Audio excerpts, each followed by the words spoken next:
Madame, Monsieur, bonsoir et bienvenue dans ce journal du 17 avril 2021. Les titres de cette émission.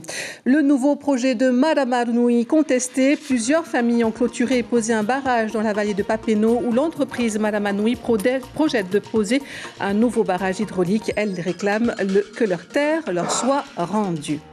Baptême du feu pour policiers stagiaires, ils ont mis en pratique 2 mois de formation, un parcours du combattant avec toutes ses difficultés, un parcours stress qu'ils ont accompli, non sans mal, vous le verrez.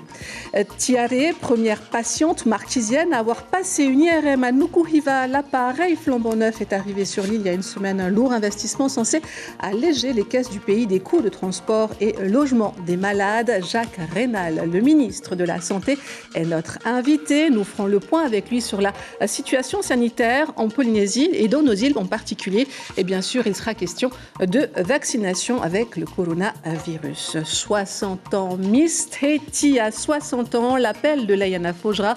Une trentaine de Miss se sont retrouvées à Pire-F, fief de la présidente du comité pour un shooting photo. Des retrouvailles où sourire et esprit bon enfant ont dominé.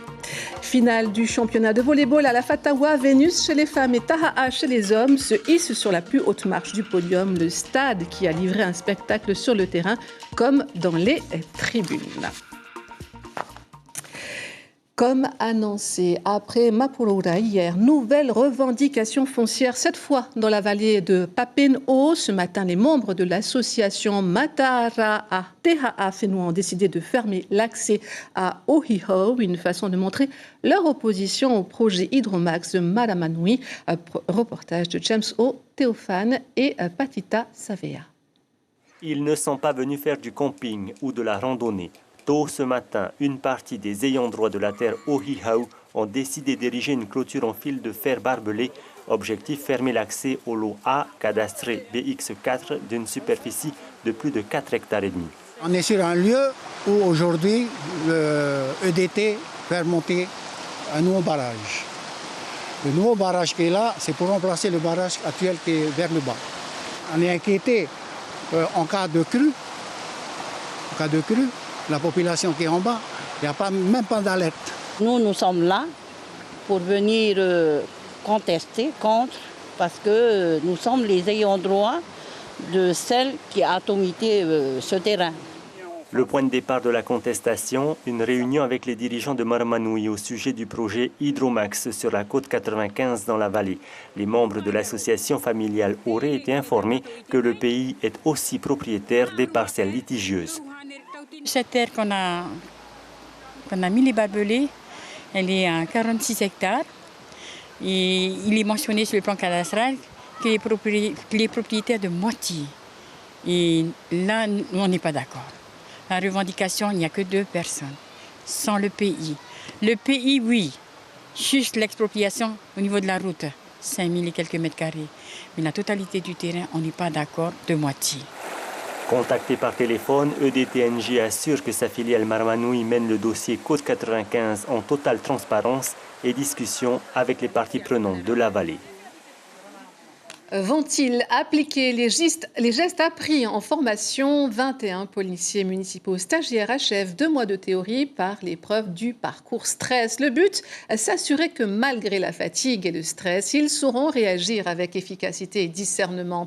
Le centre de gestion et de formation de Papeete les a mis à mal. Et vous allez le voir, être policier, c'est également savoir encaisser. Ismaël Tahiata et Marcel Bono. Un individu en colère sème le trouble à Papeete. Les agents de police passent à l'action. Ils vont essayer de m'appréhender. S'ils réussissent à m'appréhender dans 2 minutes, c'est le champion. Une intervention musclée, presque banale pour les forces de l'ordre, mais pour ces stagiaires un peu moins, d'où la nécessité pour eux d'apprendre à travailler en binôme. Il faut privilégier la communication, privilégier les gestes techniques, mais aussi tout ce qui est secourisme. Donc on met en avant le maximum de théorie qu'on apprend durant cette formation à PJA, qu'on pourra mettre en place une fois sur le terrain. Le parcours stress, c'est ça. Chaque atelier a été pensé et organisé de façon à répondre à des situations bien précises. Ici, par exemple, c'est menottage et slalom en voiture. Chauffeur, t'es prêt? Oui. Ok. Pourquoi vous m'avez menotté?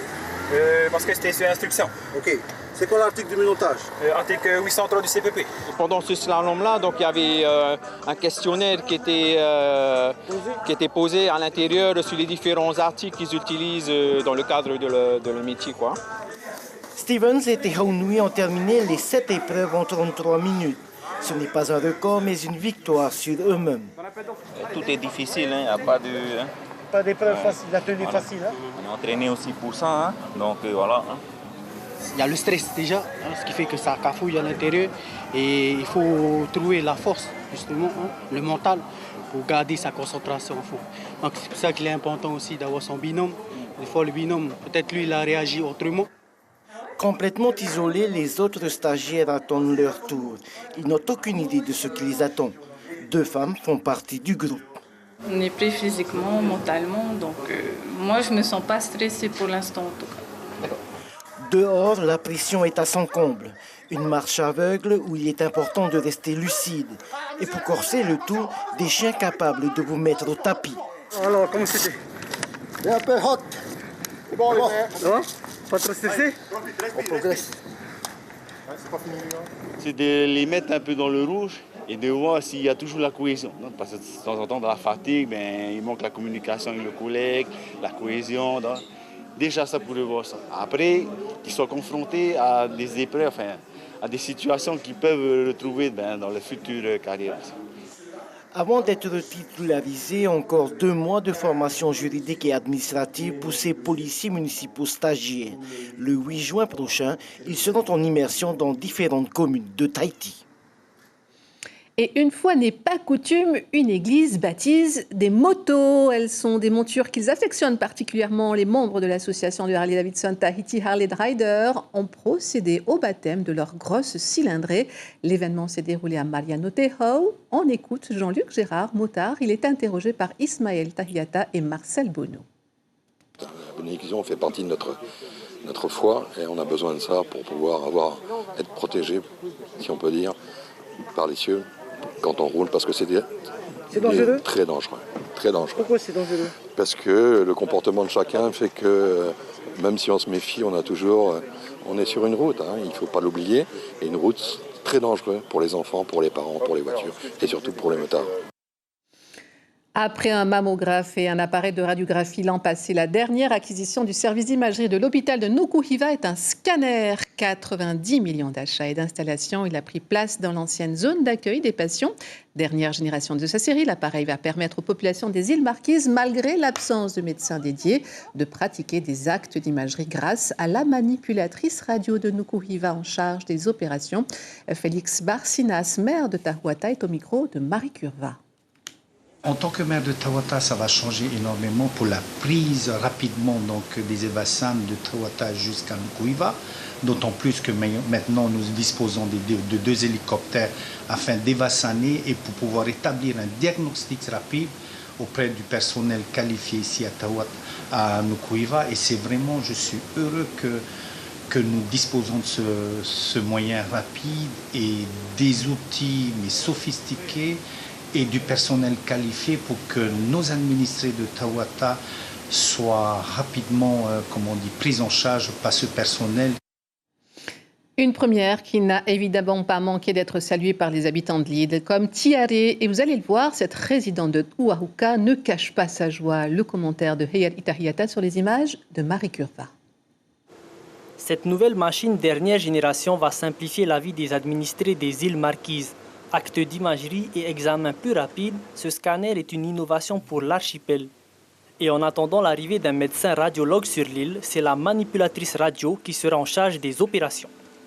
On va pouvoir faire des scanners cérébral, thoracique, abdomen, pelvis ou osseux.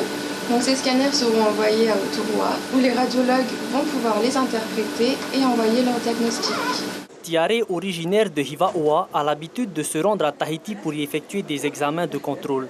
Elle a été la première cette semaine à tester ce nouveau scanner. C'est un grand pas pour les Marquises qu'il y ait un scanner ici. Parce que cela nous évite de faire beaucoup d'évassans pour aller jusqu'à Tahiti. Je préfère de Hivaoa venir à Nukuhiva. Pour moi et ma famille, c'est plus proche. Et au moins, comme ça, on a les résultats très rapidement. En effet, les évacuations sanitaires vers Tahiti engendrent des frais pour les familles et l'éloignement du foyer peut être pénible. Ainsi, l'acquisition de ce nouveau scanner représente un réel soulagement pour la population locale. C'est surtout pour les îles et pour les vallées aussi. Sinon, pour descendre à Tahiti, c'est pas facile. C'est rassurant pour tout le monde et pour nous aussi, résidents de voiliers qui naviguons en gants, ça va nous permettre d'éviter une évasion sur Papeete. C'est une chose qui est quand même toujours compliquée pour nous. Arrive à Oa, nous avons seulement un centre médical. Et sur Wahupa, on a juste une petite infirmerie qui n'est pas complète et pas bien équipée. Donc c'est une très bonne chose que ce scanner soit là. Le coût de ce scanner s'élève à plus de 60 millions de francs. S'ajoute à cela 30 millions de travaux d'installation, comprenant notamment le plombage complet de la salle. Un investissement qui sonne comme une piqûre de rappel à la population marquisienne que la santé n'a pas de prix. Alors justement, monsieur le ministre, on vient de le voir, le pays investit pour faire des économies, frais de transport, logement, prise en charge. Où en est-on aujourd'hui au niveau de la santé sanitaire dans nos îles ? Eh bien, la santé, je l'espère, s'améliore, bien évidemment. Vous voyez que nous y travaillons. Je voudrais préciser également que l'État nous aide dans la mise en place de ces dispositifs, bien évidemment, dans le cadre d'un contrat État-pays pour la lutte contre le cancer. Alors, le scanner de Uturoa a été mis en route il y a maintenant plus de 2 ans et demi et nous a permis d'avoir un pool de radiologues qui puissent interpréter les examens réalisés par ce scanner. Le positionnement du scanner sur Nuku'iva rendait les choses un petit peu plus complexes puisque, on l'a dit, il n'y a pas de radiologue à Nuku'iva. Et il a fallu mettre en place une liaison filaire entre Nuku'iva et Uturoa pour pouvoir transmettre avec la meilleure qualité possible, bien évidemment, les images qui sont pratiquées à Nuku'iva. En cas d'impossibilité de transfert vers Raiatea pour des raisons techniques, éventuellement, on peut transférer sur le CHPF du Taonais. Voilà, donc c'est un net progrès, et ça a été dit dans le reportage, donc je ne vais pas m'étendre dessus, c'est un net progrès pour la population, c'est un net progrès pour la qualité des soins au sein de l'hôpital de Nuku'iva. On va y revenir dans quelques instants, mais avant, le pays met le turbo pour vacciner le maximum de volontaires en prévision de la réouverture du ciel le 1er mai prochain. Après la présidence, c'est au tour de Tevayuta de déployer une armada de personnel, de santé et de bénévoles, 200 précisément. Ils ont, pendant toute cette journée, reçu jusqu'à 300 personnes sur le site de Tehoro, une primo-vaccination. Avant le prochain vaccinodrome le 15 mai, les équipes iront vacciner Marina, Alex RSMA le 24 avril prochain.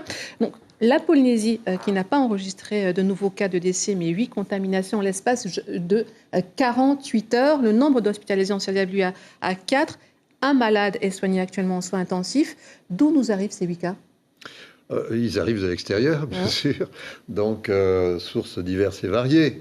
Il y a quand même avec les conditions qui sont actuelles, notamment les motifs impérieux, nous avons quand même reçu un certain nombre de personnes qui, bien que s'étant protégées, bien qu'attestant d'avoir accompli les procédures que nous leur demandions de faire, et accomplissant une quarantaine de 10 jours actuellement sur le territoire, c'est ce qui nous a permis de pouvoir détecter les cas nouveaux que vous venez de signaler, qui sont peu nombreux par rapport au nombre de personnes qui sont arrivées.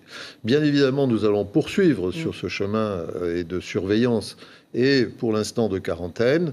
Il est hors de question que nous puissions libérer le ciel comme ça du jour au lendemain sans prendre les précautions essentielles qui sont celles qui nous ont permis jusqu'à présent d'être protégés. Alors aujourd'hui, la vaccination, la campagne de vaccination, elle est très très large, mais aujourd'hui, est-ce que l'on a encore suffisamment de doses ? Oui, tout à fait. Nous recevons maintenant très régulièrement des doses. Nous avons reçu depuis le début de la vaccination vaccination 57 000 doses. Nous en avons distribué, injecté tout du moins plus de 50 000 et nous avons un taux de vaccination, notamment sur les personnes les plus fragiles, puisque c'était notre cible de départ. Pour les plus de 75 ans, nous avons plus de 70% de ces gens-là qui sont vaccinés maintenant. Nous avons pu vacciner malgré les contraintes inhérentes à ce vaccin, c'est-à-dire des contraintes de conservation de température. Dès qu'il est décongelé, dès que le flacon est décongelé, nous devons l'utiliser dans les 5 jours. Nous avons pu vacciner dans les îles, notamment aux îles Soulevang et à Nukuiva, où les personnels de santé, notamment, sont vaccinés et les personnes fragiles. Alors, excellente transition, personnel de santé, turnover, vivement critiqué dans les îles. Qu'est-ce que vous répondez ? Je ne sais pas ce que vous appelez le turnover. Des personnels. C'est-à-dire qu'en effet, nous avons des difficultés à avoir des contrats de longue durée pour les médecins. Et pour quelle raison ? Eh bien, tout simplement parce que le statut actuel de la fonction publique n'est plus tout à fait adapté aux conditions dans lesquelles s'exercent ces métiers-là. Ce statut est un peu ancien, l'évolution des conditions de professionnels de santé, que ce soit infirmiers ou médecins, nécessite des capacités maintenant qui sont importantes et donc le statut n'est plus tout à fait... Alors, ce qui fait que nous sommes obligés de faire des contrats à durée déterminée, d'autant plus que, je vous le rappelle, depuis le début de l'épidémie, il n'y a pas eu de concours organisé. Alors, sur Nukuiva, par exemple, d'où j'arrive, et j'ai eu un entretien assez complet avec les personnels de l'hôpital de Nukuiva, nous avons à l'heure actuelle 12 médecins qui devraient normalement être en poste. Sur ces 12 médecins, nous avons 2 personnes qui sont absentes, pour des raisons qui les concernent. Il y a 2 postes qui sont en cours de recrutement. Alors, on a un chirurgien qui est tout seul, et puis sur WAPO, on a une difficulté pour approvisionner le poste. Sur les 10 personnes qui sont en contrat avec nous, il n'y en a que 2 qui sont dans le cadre de la santé publique, et donc qui ont un contrat de longue durée. Les autres les 8 autres sont en CDD.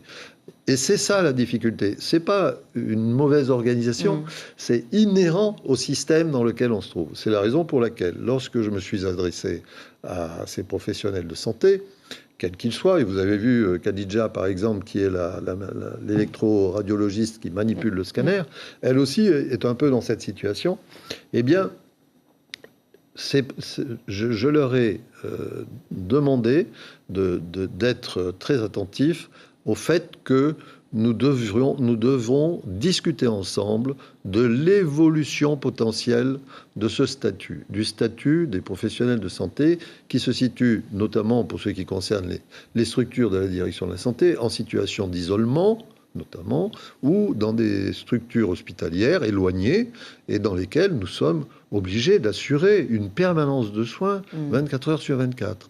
Merci infiniment. C'est cela le problème. Merci, Monsieur le Ministre. Merci. Ce sera malheureusement le dernier mot de la fin. On peut aussi en débattre longtemps. La touche intéressante de l'amélioration de la qualité des soins en la matière. Merci infiniment d'avoir accepté notre invitation ce soir. Je rappelle que vous êtes le ministre de la Santé. Oui. Demis Teti posant à Pir El, l'image est officielle. Il s'agit du premier shooting de campagne de la plus prestigieuse élection de beauté en Polynésie. L'émotion était au rendez-vous et pour cause, 4 générations de Miss se sont retrouvées. Elles qui ne sont pas des Barbies ont toute une vie après le titre. Kaline Liénard et Patrick Tinsing se sont faufilés dans les coulisses à leur rencontre. En fait, on a l'impression de se préparer pour aller à l'élection de Miss Haiti. Et non, c'est pour célébrer les 60 ans de Miss Tahiti qu'elles sont réunies aujourd'hui pour un shooting photo. C'est également une chance, je trouve, que le comité nous offre de pouvoir immortaliser ce moment à l'occasion de portraits, de vidéos et de pouvoir nous remémorer ce souvenir qui est, pour certaines, comme moi, lointain, d'une vingtaine d'années. Le sourire légendaire et ravageur de nos Purotuno Tahiti, depuis 1960, elle nous le rappelle. Le métissage est à la source de la beauté polynésienne. C'est un plaisir de toutes se retrouver. On n'a jamais vu autant de Miss au mètre carré. Et c'est agréable de revoir les anciennes, de faire connaissance avec les nouvelles. Rencontrer les anciennes Miss Tahiti aussi, parce que finalement, on peut se croiser dans la rue, mais on ne sait pas forcément qu'elles ont été élues Miss Tahiti. Et là, ça fait vraiment plaisir de pouvoir échanger avec elles. Sur les 58 Miss Tahiti élues, elles sont 25 à avoir répondu présentes. On n'a pas réussi à avoir la totalité de nos Miss Tahiti, parce que bien sûr, certaines sont aussi à l'étranger, notamment Marva Georges, Marva Galanter, Veille Malama. Certaines sont aussi décédées malheureusement ou sont malades. L'occasion également de revenir sur l'évolution de l'élection Miss Tahiti. Les Miss sont plus connues, plus médiatisées qu'à notre époque, je vais oser dire à notre époque, mais rien n'a changé. Elles ont toutes une beauté intérieure, une beauté extérieure. Elles sont naturelles, elles sont vraies. Je trouve que chacune a réussi en fait à s'appuyer sur ce titre de Miss Tahiti pour faire quelque chose de bien de sa vie. Miss Tahiti 1963 a fait le déplacement et nous livre ses secrets de jouvence. J'étais basketteuse aussi avant, je faisais du sport et tout ça. Et puis après, quand j'ai pris ma retraite, je me suis lancée dans les plantes. Il faut dire aussi que je ne bois pas aussi quand il y a des occasions. Mais je ne suis pas la personne... Voilà, c'est tout. Le comité Miss Tahiti promet de belles surprises photos et vidéos à découvrir d'ici début mai sur les réseaux sociaux. Après 2 mois de réparation pour avarie, le Saint-Xavier Maristella reprend du service. Le 15 avril dernier, le navire a déchargé du matériel à Marina d'Avatoru, où des travaux pour favoriser le débarquement des navires vont occuper les agents pendant de longs mois, 8 mois à peu près. Au quai de Hohotu, le bonheur des habitants s'est lu sur leur visage. On écoute John Teahui, le chef des travaux du quai de Avatoru, interrogé par Belen Ferro. Le du bateau aussi qui nous a fait travailler aussi. Maintenant, ils ont la pièce et on est content d'avoir des matos sur place. Parce que le temps à attendre que le matériel n'est pas là, et c'est long à attendre. Maintenant, au moins, le premier bateau envoyé nous a fait. Et moi, je suis ravi de voir tout ça. Et mon chef aussi sera content. Et le quai d'Avatoru, c'est un projet qui a été déjà demandé plusieurs années. Et il fallait le refaire, sinon c'est interdit. Le bateau, le quai va s'écouler un jour. Et aux îles sous le vent, le ministère des Femmes de l'Église adventiste de Bora Bora a programmé durant toute la semaine un séminaire ayant pour thème la vie spirituelle, la santé émotionnelle et les relations au travers des Saintes Écritures. Ce séminaire permettra à chaque participant d'enrichir son savoir-faire et savoir-être en Jésus-Christ. En sport, c'est hier soir qu'ont eu lieu les finales féminines et masculines du Challenge de Polynésie de volleyball, des finales qui ont vu le sacre de Vénus chez les dames et de Tiareis chez les hommes, une compétition qui s'est voulue populaire et qui a tenu toutes ses promesses en termes de participation, mais aussi d'engouement. Ignacio Laveino, Sandroli. C'est sur cette action au terme d'une finale disputée que Tiarei fait respecter la hiérarchie dans le monde du volleyball et se défait de la courageuse équipe de Hamenea Taha. Ceux-ci ont réussi à emmener les coéquipiers de Yohan Paufai au tie-break. Ils étaient forts en attaque, ils étaient grands, nous on jouait, c'était quand même assez petit, mais ça va, on a fait ce qu'on pouvait. Et pourtant vous étiez à égalité? Oui, nous étions à égalité, mais dans un match en différence, c'est comme ça. Car les 2 divisions sont représentées au travers de cette finale. Tiarei en Fédéral B devait logiquement dominer Hamene qui appartient à la division Excellence. Mais à l'instar des matchs de coupe, l'équipe de Taha a fait mentir les pronostics et donne du fil à retordre à Tiarei. On peut rien dire. On est heureux aujourd'hui. On a tout donné toute la semaine. Ça fait longtemps qu'on voulait aller en haut. Avec tous ces jeunes-là, et voilà l'objectif, on a réussi. Avec 10 équipes pour ce challenge, la Fédération tahitienne de volleyball voit cet engouement des clubs, surtout ceux des îles, pour cet événement et prévoit 14 équipes pour la prochaine édition. Oui, pour le club Excellence et les îles. Ça a été vraiment très fier. On a essayé de récupérer toutes les îles qui sont venues. Dommage que Marquise n'est pas venu cette année et Rurutu. Il y a eu des problèmes avec le Covid. Montréal aussi, mais c'est comme ça. L'année prochaine, normalement, ils vont venir l'année prochaine.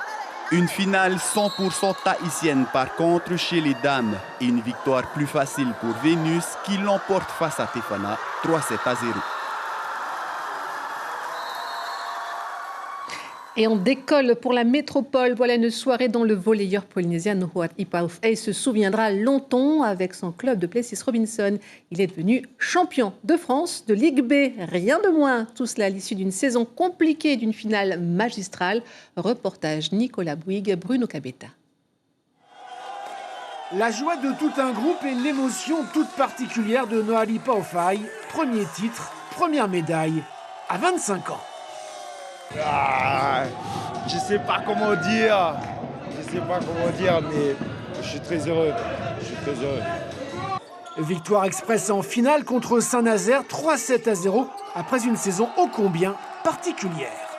On a eu une période de Covid, on a eu des blessés, le groupe en a ressorti plus fort à chaque fois et on a trouvé les solutions et c'est une super expérience je pense pour tout le monde. Dans cette formation du Plessis Robinson, le Polynésien Pau'e a joué les canonniers en attaque. Attention, danger. Le guerrier a parlé. Hein. Non, super saison, il fait une super saison. Voilà, il finit parmi les meilleurs à son poste. Il est dans les 3 meilleurs, je pense, sur l'année. C'est mérité. Un titre de champion de France mérité, un bonheur qui s'exprime. Nohoat va pouvoir sortir son drapeau. Grâce à vous, Thierry, voilà, maintenant on a gagné. Voilà. Merci à tout le monde. Autre bonne nouvelle, le Plessis Robinson souhaite conserver Pau'e l'an prochain en Ligue A. Confirmation officielle dans quelques jours. On lui souhaite bien du courage au Fénois. Tahiti National Brazilian Jiu-Jitsu 2021, première compétition de Jiu-Jitsu depuis la crise sanitaire au stade Vénus à Mahina. 18 équipes étaient présentes, 163 combattants. Une compétition sur 2 journées. La première hier soir ne concernait que les adultes et aujourd'hui toutes les catégories de 6 ans au master. Les favoris ont tenu leur rang dans cette épreuve. Koki Marere, instructeur, répond aux questions d'Inacio Davino et Sandro. Et les jeunes, ils étaient livrés à eux-mêmes, hein. Même s'il y a le confinement, on a tous été jeunes. Hein. On ne retient pas, c'est papa et maman à la maison, quand on veut tailler, on taille. Hein. Et je pense que la montée de violence en ville, le confinement, ça a dû jouer un rôle, un tout petit rôle, mais ça a dû jouer, quoi. Voilà qui clôt ce journal. Et dans l'actualité d'aujourd'hui, il a été question du barrage hydraulique de Maramanui. Des familles réclament d'occuper leurs terres. Elles l'ont dit ce matin aux exploitants du site. Dans un instant, ne manquez pas votre feuilleton du samedi soir Bolivar, suivi de Polynésique. Voilà, c'est la fin de ce journal. Vos prochains rendez-vous avec l'info dès 6h30 en radio, puis 18h30 en télé. Je vous laisse sur les plus beaux sourires du Fénois. On se voit demain, 19h. Très belle nuit à tous.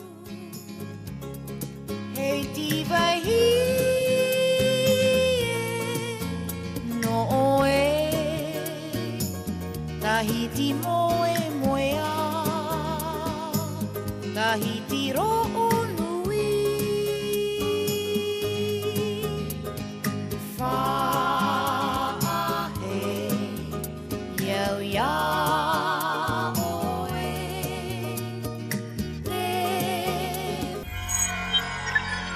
Retrouvez ce programme en replay sur notre site internet